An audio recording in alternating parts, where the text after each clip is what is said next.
Hello everyone, you're now with me, Ruben Gomez, for TVS News at 5. The Consumer Empowerment Index in the country was rated at 63.1%, depicting that Malaysian consumers have yet to truly appreciate and practice their rights as consumers.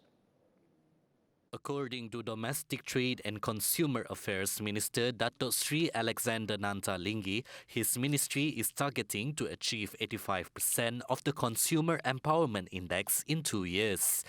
The minister said its ministry will continue to design advocacy programs for each level of consumers to handle current consumerism issues.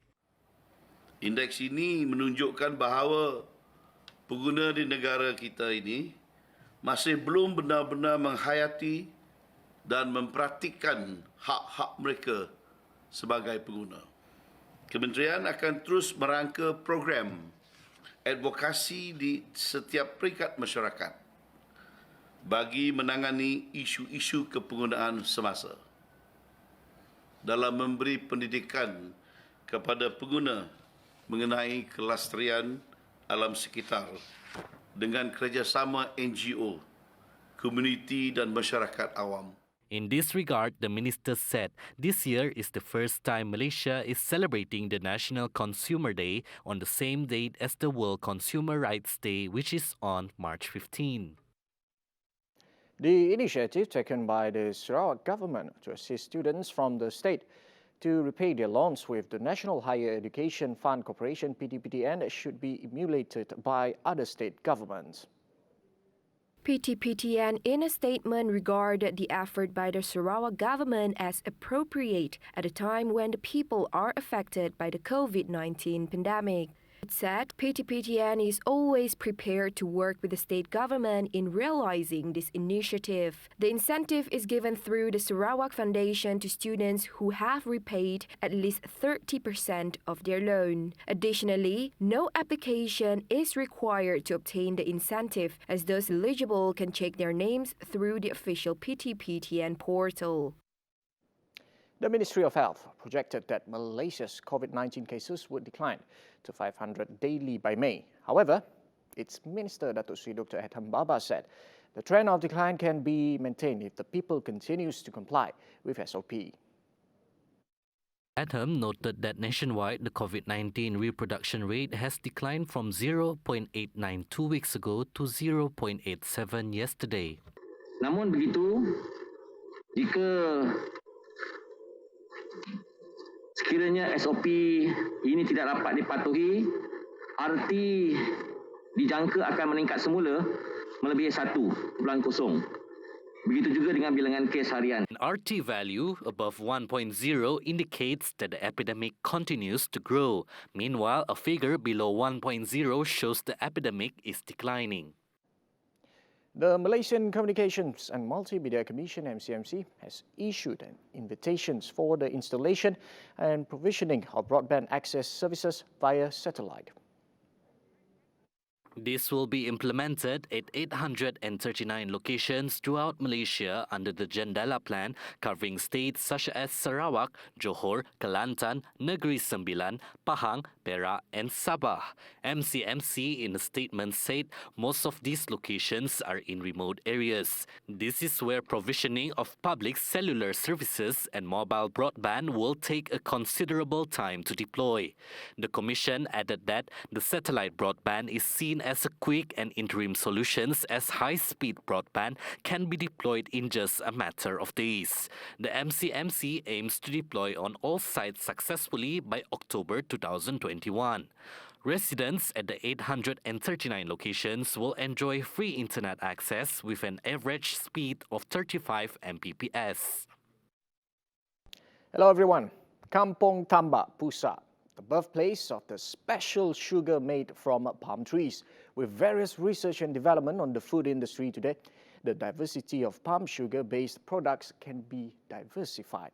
This means palm sugar has the potential to become a high-value strategic crop in Sarawak.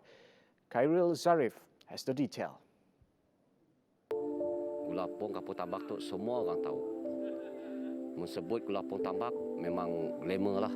Sebut kampung tambak memang dikaitkan dengan gula apung. Gula apung, kampung tambak. As the main location for palm sugar production, Kampong Tambak will have a new palm sugar processing center which will be operating soon. This is to meet its entire demand not only throughout Malaysia but including Brunei and Singapore. Seperti yang kita lihat sekarang ni, di belakang kita ni, mini kilang proses. Mungkin tidak lama lagi mini kilang ni akan operasi.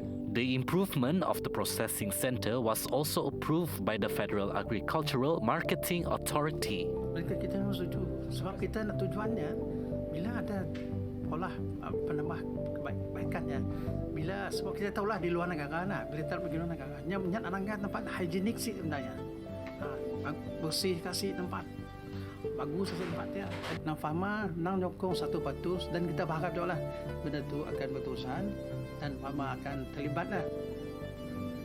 Kita nak beroperasi sepenuhnya supaya kita ada bergantung pada pengusaha yang proses. Macam tu, yalah mun diat kita mata kasar macam tu dah kotor nak. Tapi nyuwahnya si kotor nak tu. Berpanas hari-hari si ada kan kuman dapat nak masuk. Mun dikaji. Although the process is complicated, the production for quality palm sugar is the priority for all these special sugar entrepreneurs. Prosesnya kita mula-mula proses kita ngasuh atau remes itu. Kita ngupak batang tematu dulu. Dalam sebulan dalam 20 hari lah dapat jadi. Mun mayang cepat lagi, mun mayang dalam 10 hari dah jadi kita dapat nyalut airnya. Apabila dah proses airnya dah belair ya kita masangnya sebelah dalam pukul 2 petang sampai habislah pukul 4. Balik pagi esok dalam pukul 9 pagi tengarang air ya dituang dalam kawah macam tu lah. Lalunya ditanak kita dari pukul 8 tadi hingga waktu tu hasilnya kelak dalam 20 lebih kilo lah dapat. Mun dari 70 lebih pokok artinya lebih 20 kilo lah dapat jadi. For Beting Maro Assemblyman Razaili Gapur, modernizing the process of palm sugar company is also a step in responding to the government's call to make the USA as one of the locations for food production or food baskets in Sarawak. Proses secara tradisional ini perlu kita modernkan bagi menyahut seruan kerajaan yang nak menjadikan kawasan itu sebagai pengeluaran makanan untuk negara kita iaitu food basket. Dalam usaha ini kita cuba untuk membawa masuk teknologi baru dan cara baru supaya pemrosesan gula apung dan pengeluaran produk-produk daripada nipah ni mencapai tahap antarabangsa. So far, only Sarawak has palm plantation for the purpose of producing palm sugar, while the palm plantation in other states only produce palm syrup. Kalau anda ingin tahu, gula apung terhasil daripada nira pokok nipah ataupun dikenali sebagai pokok apung. Apa beza dia dengan gula Melaka? Tidaknya mana gula apung itu lagi bagus. Sebab gula apung tidaknya daripada nira pokok kelapa. Kita daripada apung. Nira apung kita nyaman lagi, nyaman. Lebih nyaman daripada sedap lah kita, sedap lagi daripada tidaknya. Sebab dia prefer gula apung kita. Various products can be produced from palm tree, from the roots to the leaves. Not only it is used as an ingredient for pastries, but it can also be used as water starch, honey syrup, in addition to the belief that it can reduce diabetes and high blood pressure. Tapi bila kita mulai tesis special lah 3 layer memang kumpul memang steady. Memang orang suka nang air. Banyak Sarawak dah ada air. Saya tu dan beli kuihnya tu kuih tradisional Sarawak macam kuih dam, gula apung kena malah. Makan dengan macam-macam, makan macam Bandung. Yang nyaman lah. Macam cendol. For the traders, high demand from customers proves the uniqueness of palm sugar, which starts to attract the hearts of the community not only in Sarawak. Memang sambutannya memang menggalakkan. orang memang mencarinya lah, baik dari Semenanjung, apatah lagi dari kita situ, dari Miri, yang dari Sabah pun ada juga mencarinya gula apung tu. Apa yang dapat saya lihat, jika memajukan industri ini akan dapat dipasarkan ke seluruh dunia. Jadi pasaran akan bertambah meluas dan kualiti akan bertambah tinggi. Ini secara langsung akan memberi faedah kepada semua penduduk yang menghasilkan gula apung. Bermain keris di Bukit Kepong di waktu pagi bersama ayah. Manis-manis si gula apung, manis lagi senyuman saya. Itu saja laporan daripada saya, Kaisari Afindi, dan juru kamera Awang Azmil melaporkan untuk TVS.